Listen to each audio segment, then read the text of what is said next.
ne yeyirik? Pis Mehmet'te tuttum. Cemaat ne yeyirik? Sosiska çörək. Zahir sağ olsun. Çəkinməyin, çəkinməyin. Da, əsas sosiska deyil. Zotu kebabda. Cemaat bura baxın. Oy nə gündəyim. Həmişə kimi nə gündəyim. Gözün özümün maraqetine varım. Hə, bugün ay neçəsidir? 13'ü. Tak.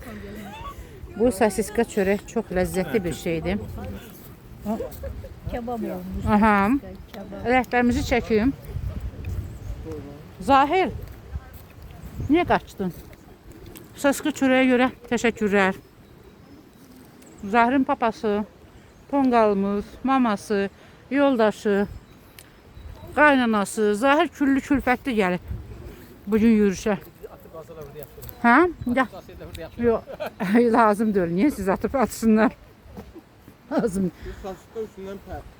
Yumusan pəri heç olmasa. Onda qurt-quş girecek qarnına. Görüm kim qriyyətlidir gelsin bura. Bax çəkdim, kadra düşdün.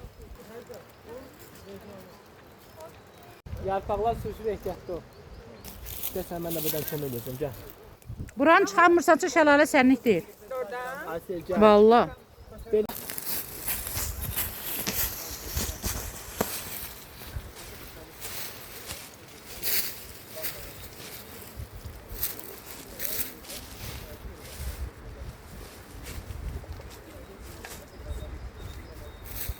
Video özlər etdi.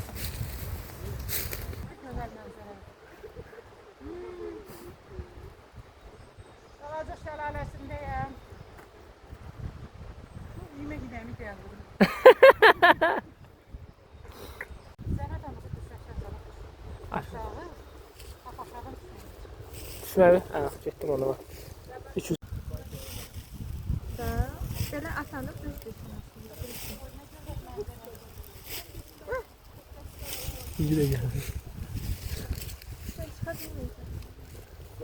Slice. Ha?